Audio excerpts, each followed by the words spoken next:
This is Where We Live on Connecticut Public Radio. I'm Lucy Nalpathanchel. The pandemic has dominated our lives and changed a lot of things, including the priorities politicians needed to focus on over the last year. But there's some legislative business in Connecticut that must happen as part of the job of lawmakers, and that's passing a new 2-year balanced budget. Today we hear more about the majority Democrats' revenue and spending plans. How do their proposals stack up next to Governor Lamont's budget plan? And what will each side need to compromise on?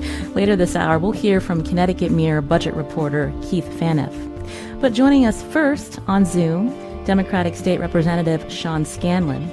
He represents Branford and Guilford. He's also the co-chair of the Finance Committee, which oversees taxation and state revenue. Representative Scanlon, welcome back to the show. Lucy, good morning. Good to be here. Now, listeners, if you have a question about how these revenue and spending plans come together, you can join us as well, 888-720-9677. That's 888-720-WNPR, or find us on Facebook and Twitter at Where We Live. Coming up later, we'll also hear from State Senator Kathy Osten, who's the co-chair of the General Assembly's Appropriations Committee, which oversees state spending. So first, Representative Scanlon, let's talk about the Finance Committee and the work that you and your colleagues have done. The Connecticut Mirror's Keith Phaneuf reporting there are about $600 million in tax increases in each year of this 2-year budget plan. The state's also getting $2.6 billion in pandemic funding from the federal government. And there's also a record high rainy day fund. So why the need for tax increases now? Well, historically, Lucy, people have talked about increasing taxes because they need to plug a deficit hole in the budget. What I'm talking about is modest tax increases in order to cut taxes for a tremendously more amount of people than would see a slight increase in their taxes. And for me, when I took this job back in January, I set out to do something that people haven't really tried too often because it's really hard, and that's tax reform. If you look at what's called a tax incidence study, basically studies how proportionally people pay their taxes, those who make less than $50,000 pay about 25% of their income in state and local taxes, whereas people who make over $5 million pay about 3%. That is very disproportionate. And one of the things that I set out to do as chair of this committee is to actually change the tax code in a way that lowers taxes for the middle and working class and asks those of us in our state who have done really well during the last year to pay just a little bit more. So let's talk about those proposals a little bit more in depth, Representative Scanlon. So when we think about lower income working people in our state and for families, your proposal has new state income tax credits. So how will these work? Well, I heard loud and clear from people as both a new dad myself and as somebody who is from a generation that's starting to have kids, that it's really, really expensive to raise a child in the state of Connecticut. It costs on average about $15,000 annually just to care for that child. And if you're the median family income in Connecticut, Lucy, that's about 18% of your entire income. If you're a minimum wage worker in Connecticut, it's about 75%. And I think that when we talk about growing Connecticut and making Connecticut better, something that all of us obviously want, one of the ways that I think we can do that is to make it more affordable for middle class and working class people. And by instituting a state child tax credit, we can cut taxes for that median family by 40%. That's a really big deal. And I think that would matter a lot to families here in Connecticut in terms of them deciding whether they can stay here, open up a business, maybe do some of the work that they've put off for a while. All that stuff, I think, will give them the confidence that Connecticut is the right place for them to raise their family. Hasn't the governor said that this idea of income tax credits for lower income working families and individuals, that should come from the federal government? Yeah, and look, my congresswoman is Rosa DeLauro. She's amazing, and she just succeeded after a really long time of fighting to increase the child tax credit at the state level, at the federal level. And she's working right now to make that permanent. But I don't have to tell you or any of your listeners that Washington is pretty dysfunctional, and they really cannot get out of their own way when it comes to actually finding common ground to pass bills. We can in Hartford, and that's what makes Hartford unique. And that's why I proposed this bill back in January, because I really believe that parents, especially, we're talking about this bill, Lucy, would impact 832,000 children in the state. That is so significant to me. And I think that, again, we always talk about how we can make Connecticut better. This is one way that I think we can do that. Again, you're hearing Representative Sean Scanlon. He co-chairs the legislature's Finance Committee as we talk about the proposal they've put forward as the legislature works towards making or meeting a new 2-year balanced budget. If you have a question about the process, you can join us 888-720-9677 or find us on Facebook and Twitter at Where We Live. So you mentioned these new state income tax credits, but how are you going to pay for it, Representative Scanlon?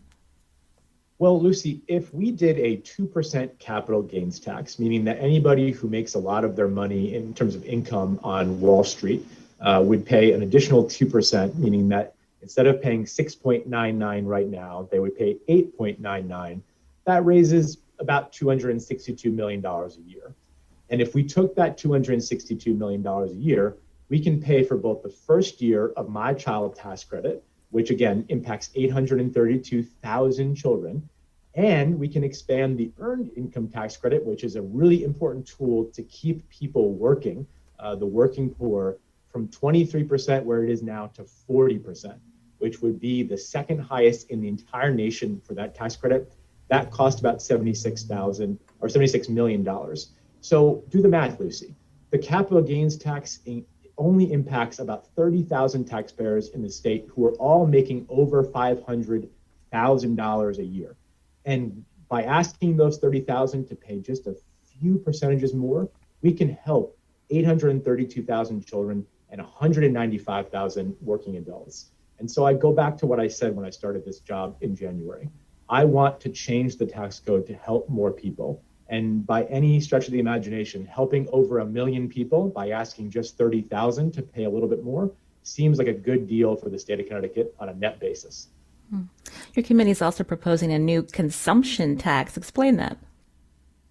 Well, that's a proposal that my co-chair, Senator Phaneuf, has really been championing. And his idea about that is that sometimes the state sales tax is not, sort of equitable in the sense that it doesn't capture a different rate for somebody who makes $10,000 a year versus somebody who makes $10 million a year.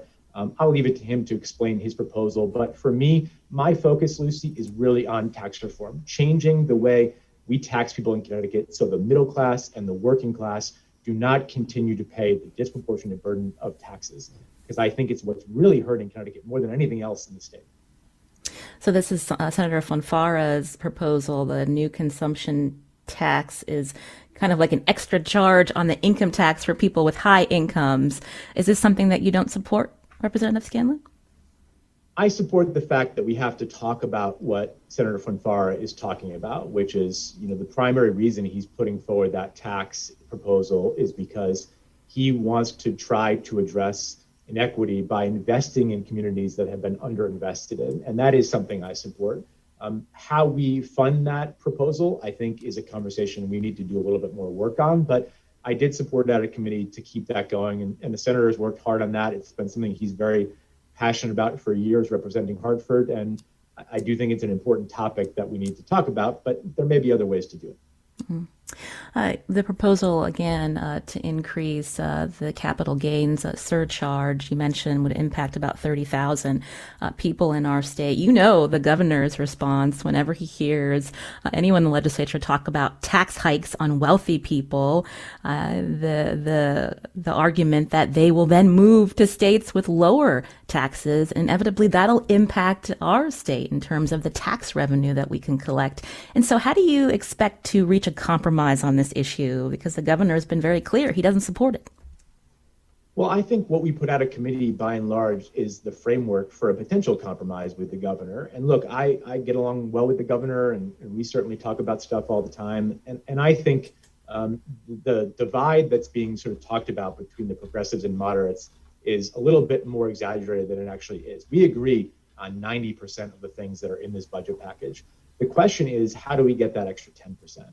And I guess what I would say is that I feel like this budget and where I think we may end up is a really tricky balance to find, but it's an important one, Lucy. And the balance to me is both meeting the moment when it comes to recognizing that the last year has been really difficult for a lot of people in our state, and the last 20 years has been really difficult for those middle class people too. And that's why I think we need to give them a tax break.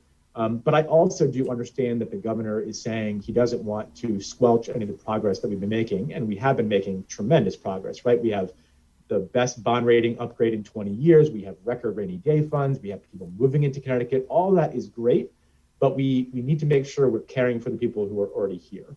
And I think what we put forward, again, asking for a modest increase for those who are doing really well at this time, given what the stock market's been doing in the last year, I think is not too much to ask and finds the balance, Lucy, that I think is so important for us to find, both not rejecting the influx of people who are coming here from New York, but also not rejecting the needs of our people. And I would just say, Lucy, that sometimes when we hear people saying, well, this is going to drive people out of Connecticut, I don't think there's this monolithic block of people who all decide to do something like move out of Connecticut together simply because of one thing. I think there's a lot that goes into it. And I think if those folks are paying attention, Connecticut is moving in the right direction. A lot of that is due to the governor's leadership. A lot of that is due to policies we put in place together as Democrats and Republicans in the 2017 bipartisan budget. And I think we're going in the right direction, which is why people will continue to move here, despite the fact that we're asking those at the top to pay just a little bit more. There's new census data that show Connecticut is the slowest growing state in the Northeast. We never covered the jobs fully after the recession. And so when people around the country think of Connecticut as a high tax place, how does that impact, the messaging in our state and some of the proposals to make the type of progress you're talking about, Representative Scanlon? Well, that's exactly why I'm talking about tax cuts, Lucy, and I'm talking about them for about 1 million people in the state of Connecticut, because I think when we have that reputation, of course it hurts us. But what's the best way to counter that reputation? By cutting taxes for 1 million people, by cutting the average state income tax liability for a family living in Meriden with 2 children, making the median income in Connecticut by 40%.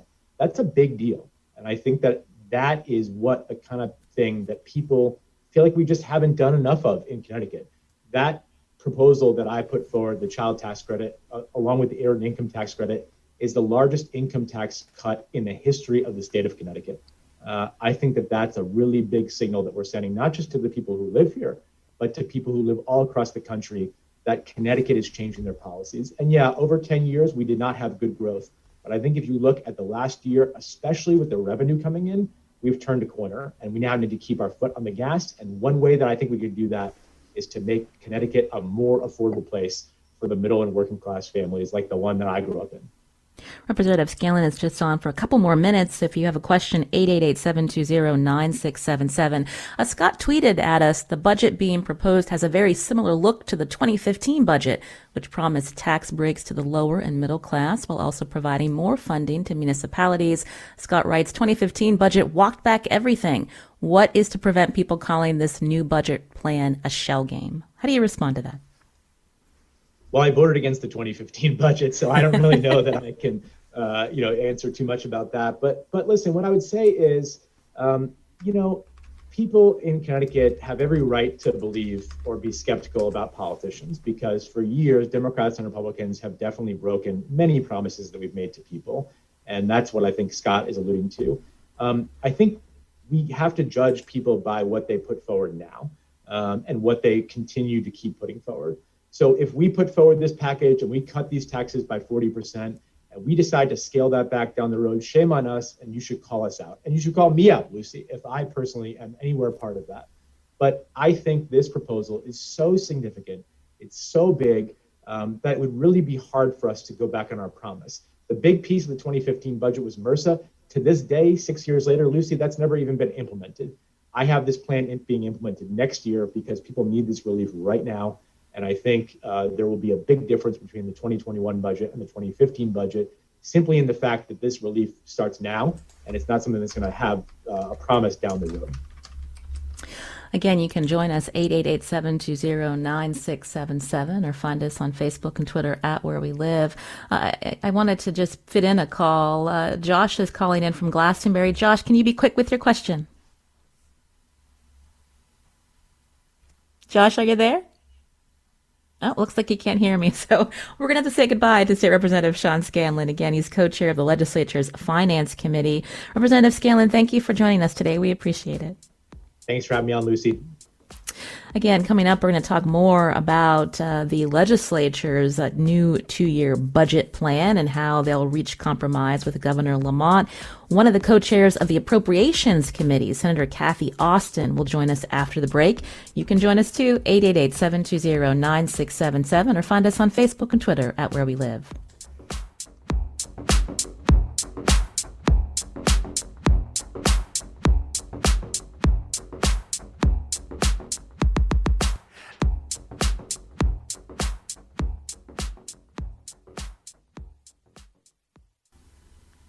This is Where We Live on Connecticut Public Radio. I'm Lucy Nalpathanchel. We just heard from State Representative Sean Scanlon about how the majority Democrats in the legislature are working towards a revenue plan in the next 2-year budget. There's also the spending side of the state budget. To hear how that's shaping up, joining us now on Zoom, State Senator Kathy Osten. She's co-chair of the General Assembly's Appropriations Committee, which oversees state spending. She represents 10 towns on the eastern side of Connecticut.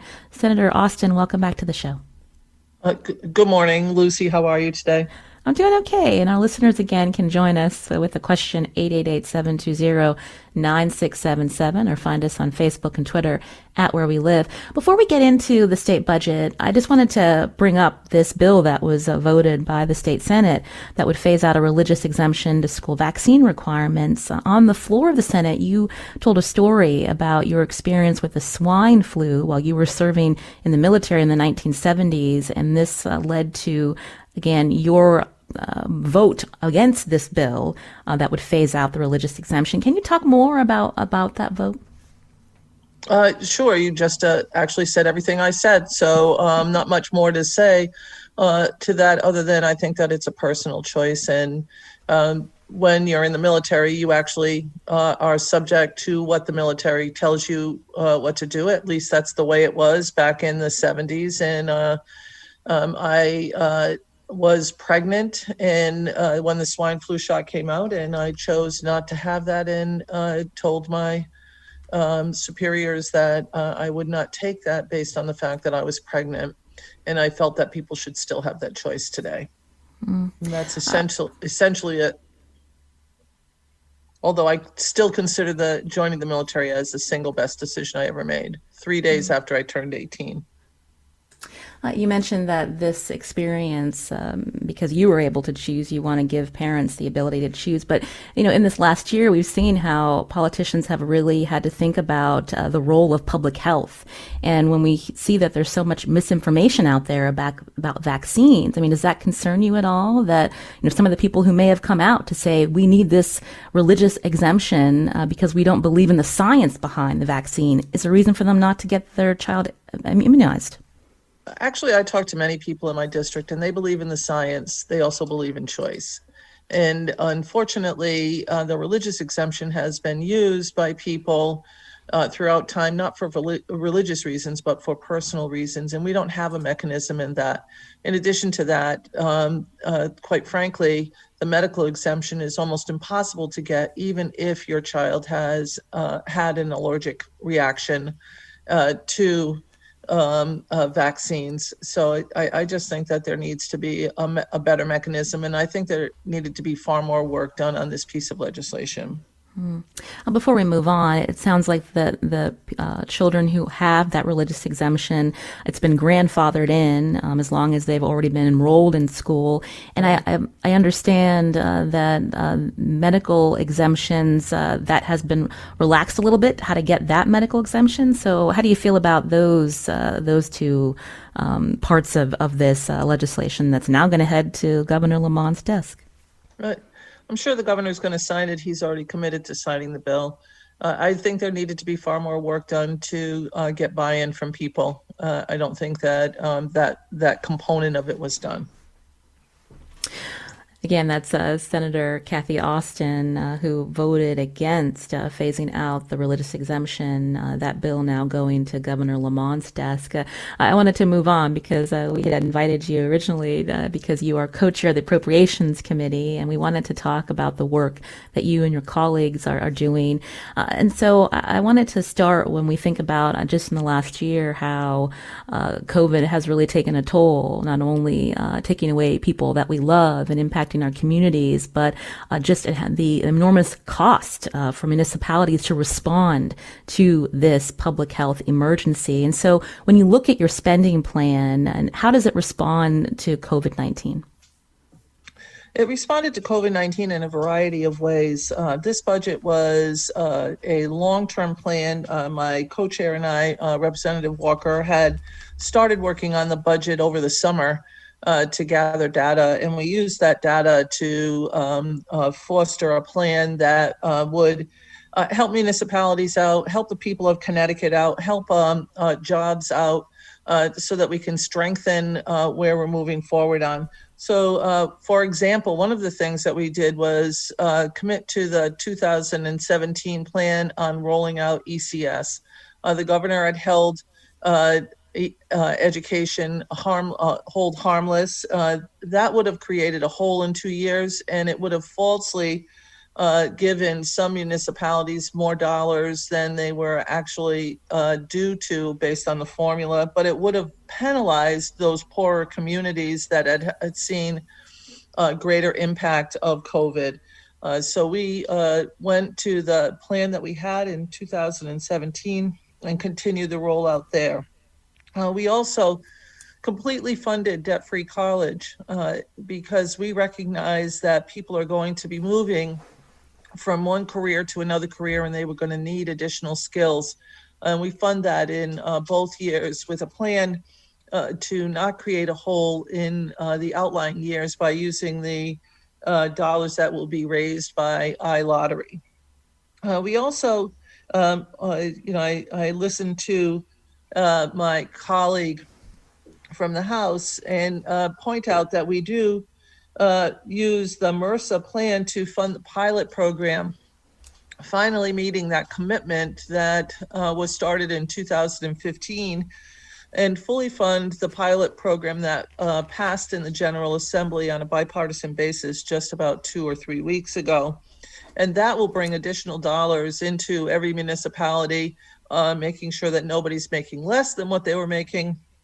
That's an important component of this to stabilize our municipalities. So both education cost sharing and pilot funded to the level they should be. In addition to that, one of the biggest components of this budget is finally funding our nonprofits. Our nonprofits are where we have transferred many state services into the private sector. And those private sector jobs are supported by state funding. And we have basically held them flat, and they have been held together virtually by duct tape and string, having their workers qualify for food stamps and heating assistance and healthcare through the state government. So we funded the nonprofits with a $50 million influx of cash in the current year, and then fully fund. We start catching them up to where they should be with another $50 million in year 1 and year 2, and we have a 7-year plan to get them to where they should be. So Senator Osten, you mentioned several things, so I just wanted to jump in. So how is this going to be paid for? We got a tweet from a listener who sees this as just reliant on non-recurring revenues. We know that Connecticut has long funded pension liabilities and deficits in the out years, and I know that the state's gotten a lot of money from the federal government, but how do you keep this going if you have these proposals to fund these particular services? Good question, because we don't, on the funding side, again, finance has its own package. We stayed within the confines of what the governor had proposed as a revenue side of the package.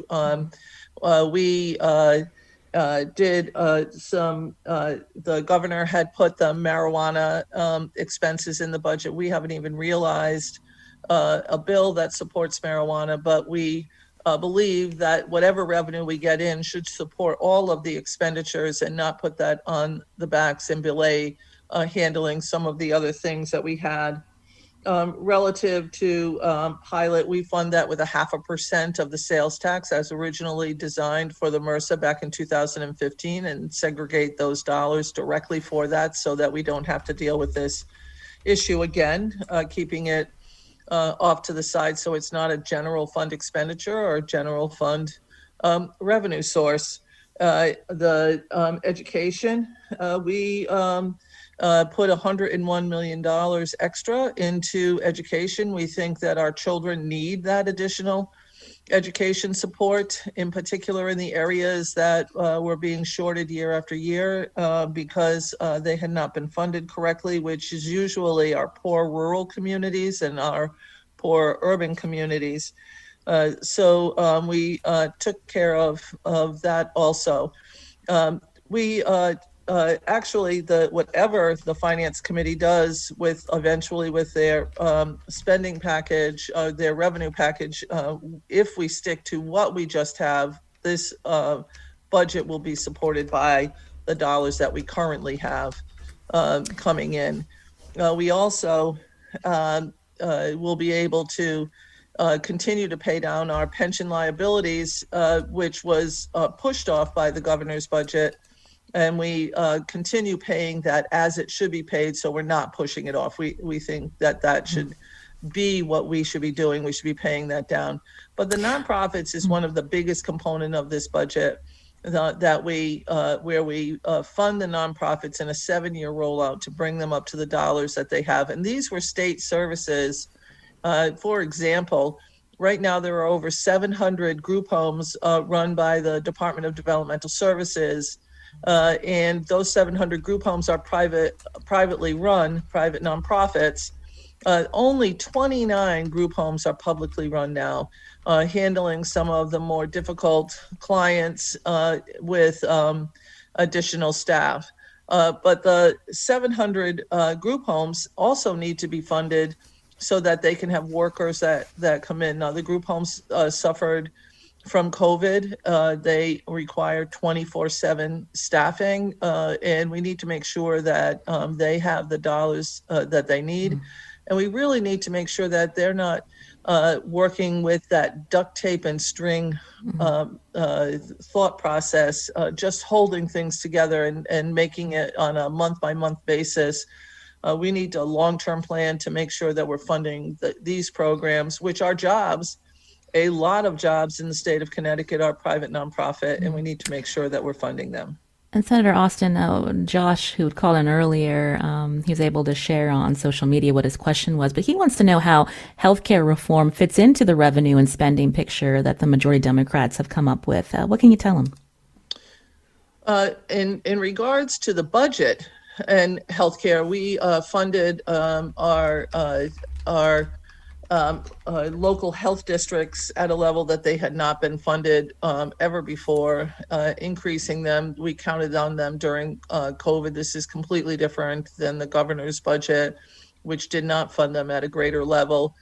And so that is one of the things that we did. We also put in our workforce development component of the budget some additional dollars relative to training more people in our healthcare continuum. So from start to finish, we'll be able to feed workers into the pipeline of healthcare. Those are two of our bigger components that we funded in the budget relative to healthcare. I understand that the governor submitted a plan for how the pandemic assistance funds are going to be spent to this plan was given to your committee. And so what do you think of the governor's approach of how this federal money should be spent, and why it's important for lawmakers such as yourself to review how the money is spent? Well, we think it's important to bring the general public into how these plans are made, and that's why we passed on a bipartisan basis a piece of legislation that required this spending plan to come before the Appropriations Committee so that we could weigh into it just like we weigh into the budget, that there will be a public hearing coming up. We will review that. We will look at how the governor has come up with his plan. But I think our plan will be far more detail oriented. We want to make sure that it's going into the right spaces. We are looking at a number of different areas different than what the governor did, and looking particularly into how do we bolster workforce development, how do we bolster small businesses. The governor looked a little bit at the unemployment trust fund, but we want to look at that in a more comprehensive way. So we actually have been planning for the American Rescue Plan dollars coming in. Representative Walker and I have the thumbnail of a sketch of a plan on how this would be done. And in some ways we fit in with the governor's plan, and in some ways we don't. Before we let you go, Senator Osten, we talk a lot about compromise, and again, the Democrats hold the majority in the legislature, and then you're going to have to work with the governor's team on what's going to make it through to this final budget. But there's also Republicans in the General Assembly. Any proposals that they've put forth that you think could be something that also can be negotiated towards?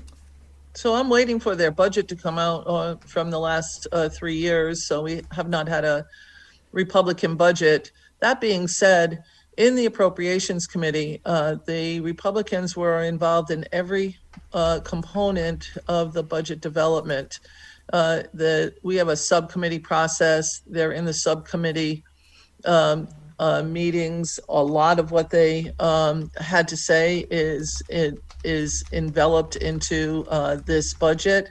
They are there when the report outs of the subcommittee chairs are reported out to the chairs, both myself and Representative Walker. So we consider them an important piece of the budget process, and look forward to working with them. But if they had different ideas, they could put forth their own budget, and we would be able to all see what the differences would be between the two budget ideas. And that has not happened at all in the last 3 years.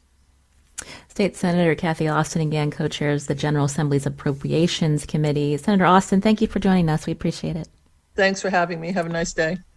This is Where We Live on Connecticut Public. I'm Lucy Nalpathanchel. Coming up, we're going to check in with Connecticut Mirror budget reporter Keith Phaneuf about what we heard and some other issues before the legislature when we think about this 2-year budget plan that they need to negotiate before the end of the legislative session. If you have a question, you can join us too, 888-720-9677, or find us on Facebook and Twitter at Where We Live.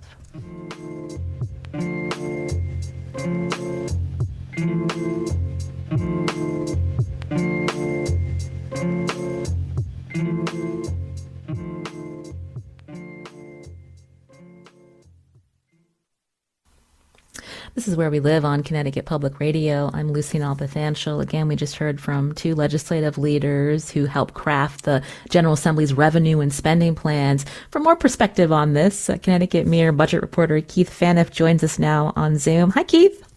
Hi, Lucy. Thanks for having me.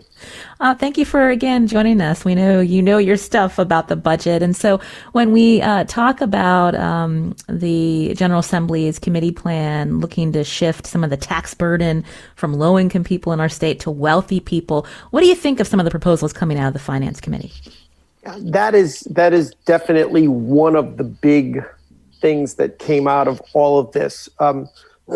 Excuse me, earlier Representative Scanlon said, well, you know, the progressives in the majority Democratic Party and the fiscally moderate and conservatives like Governor Lamont, they agree on 90%. That's true, but it's kind of like saying, you know, we agree on most of the side dishes for Thanksgiving, but one of us wants to have turkey and one of us, you know, wants to have jelly beans. That what they disagree on is big.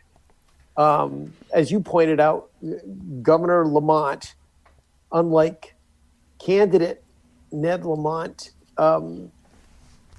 does not believe in paying for tax cuts at the state level with tax increases at the state level. In other words, a redistribution.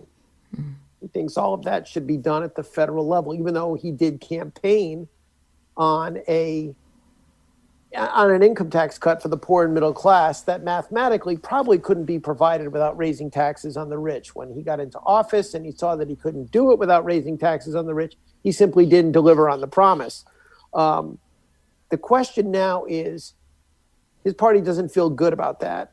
And how much do you redistribute? I don't think you'll see as much as the finance committee did, but I think they were putting down a marker to tell the governor, we can't just punt on this. There's got to be something. That's probably the single biggest takeaway I took from this entire budget debate. When we look at the governor's proposal and then the Democratic lawmakers' plans, how much do they address these long-term financial problems the state faces that we've talked about many times, based on your reporting, Keith? Underfunded pension systems for state employees and teachers, or the fact that we've got this cash-strapped special transportation fund for infrastructure. I guess it might be helped by the Biden administration. Yeah, the big long-term problems certainly aren't worsened in this budget. I don't want to give that impression. There's no one budget cycle that's going to fix that. Just to give you some perspective, we talked about, or you mentioned earlier, we've got a record-setting rainy day fund, $3 billion. We have over $91 billion in long-term debt, half of which is pension debt.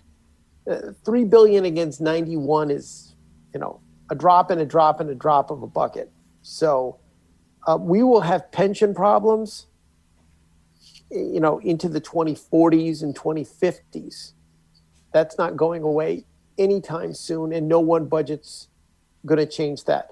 The Special Transportation Fund, we have kind of swept that problem under the rug until after the next gubernatorial election.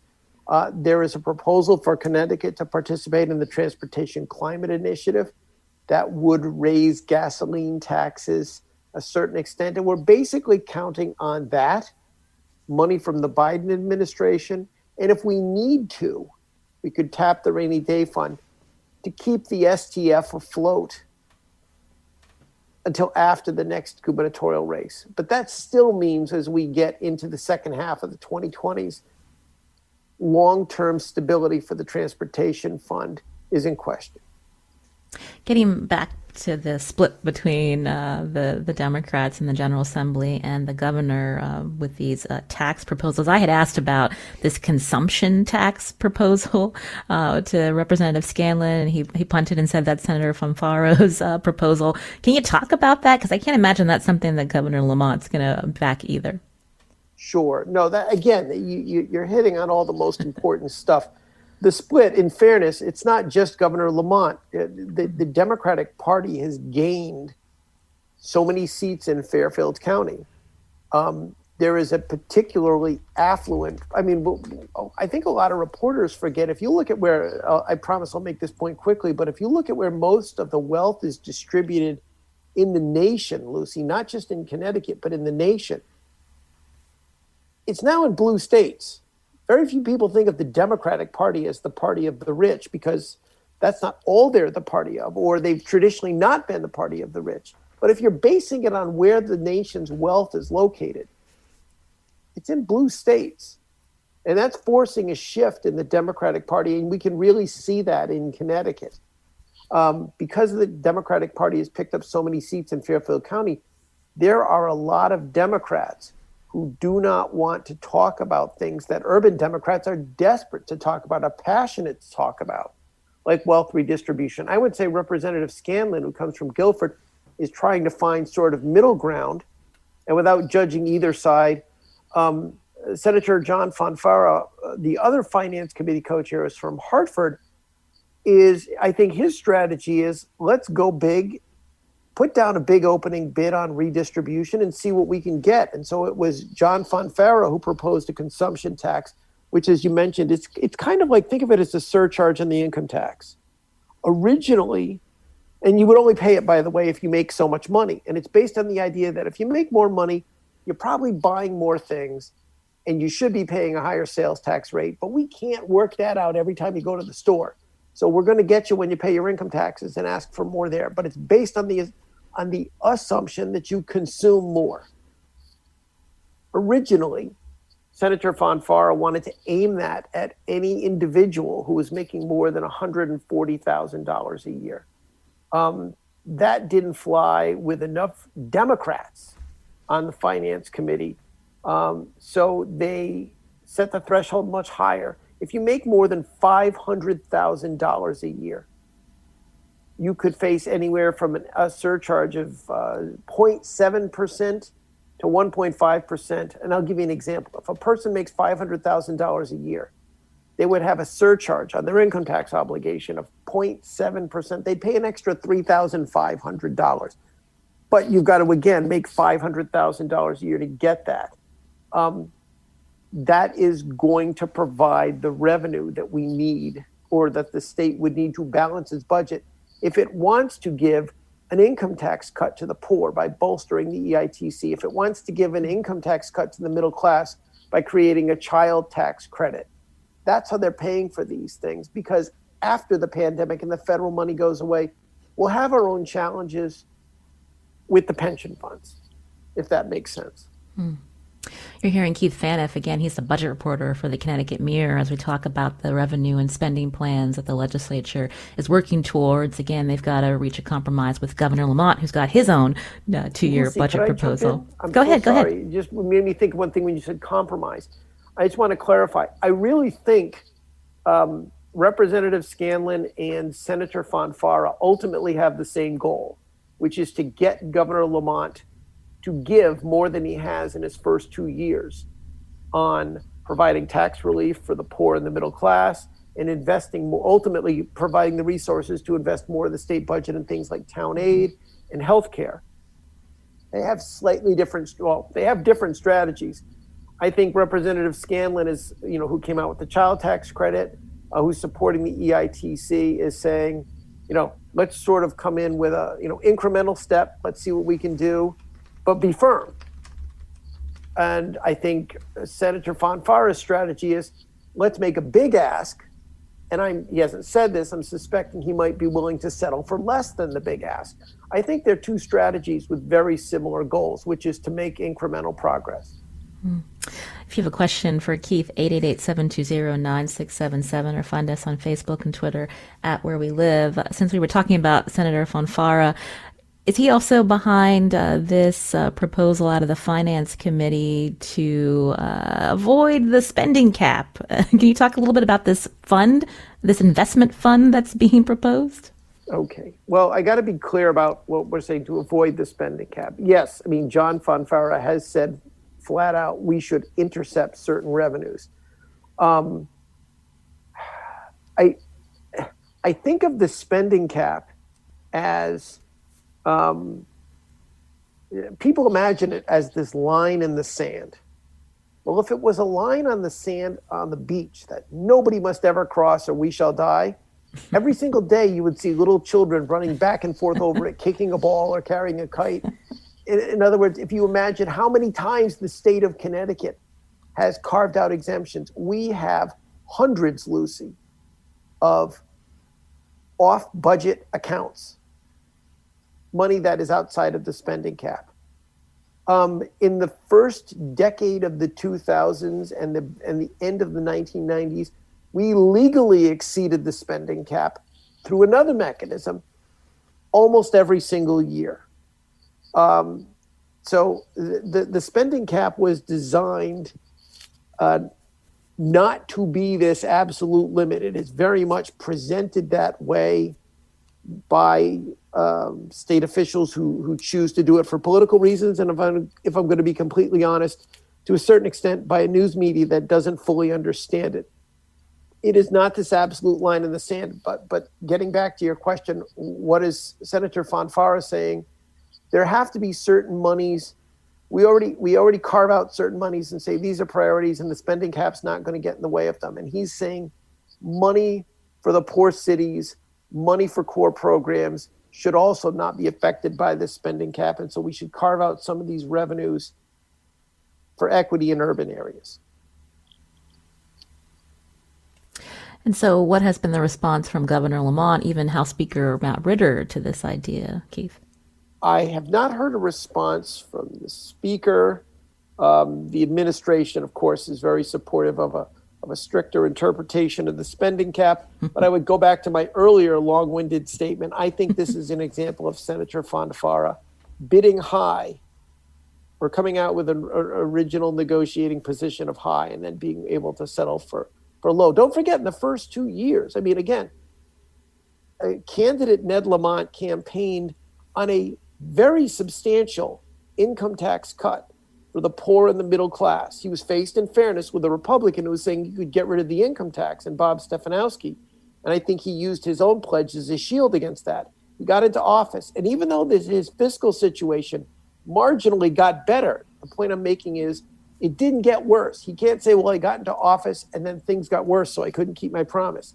Even though things marginally got better in his first year, he didn't deliver on it. And Democrats, I think, felt the heat for that when they came out with a whole series of sales tax increases, a restaurant tax surcharge, taxes on plastic bags. In other words, all regressive taxes aimed at the poor and the middle class. And we already do have tax studies that show they disproportionately face a higher burden. So I think some people in the party are saying, Governor, we can't go along with this. We're all taking the heat for it. They're going to force him, I believe, this year to give some ground in this area. And the debate is simply over how much ground.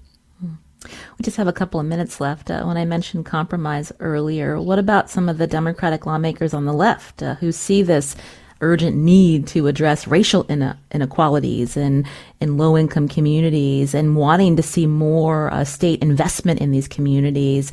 How is that going to play out as the governor's team negotiates with lawmakers? Well, we've talked that. Now, in fairness, I've talked a lot about finance, but that's what Senator Osten and the folks on appropriations are doing on their side of the budget. You're seeing an expansion of Medicaid eligibility.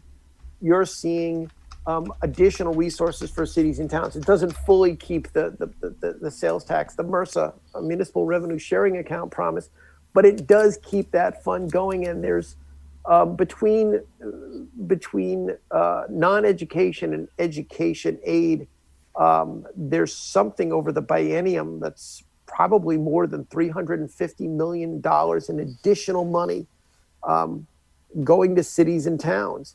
And you're not going to be able to sustain that after the federal money goes away if there's not additional revenue coming into the state, simply because we know for the next several decades, the pension is going to be just consuming so much of the state budget. And if we do go through, well, we will eventually go through another economic contraction, you can either renege on those promises then, or you have the other revenue in place so you can keep the tax breaks for the poor and the middle class, and you can keep the investments in the cities. We're going to have to leave it there. There's still so much more to talk about, but I hope to have you back before the end of the legislative session sometime in June. Keith Phaneuf, thank you for joining us. Thanks for having me. Again, he's budget reporter for the Connecticut Mirror. I think the legislative session ends June 9th. We'll be sure to talk more with Keith and others about this process, and we hope you join us. I'm Lucy Nalpathanchel. Today's show produced by Matt Dwyer with help from Robin Doyen-Aiken. Tomorrow we hear from Pura's chairman, Marissa Gillette, and we're going to talk about the investigation by the regulatory authority after that tropical storm when so many of us lost power. We hope you join us for that conversation. That's tomorrow.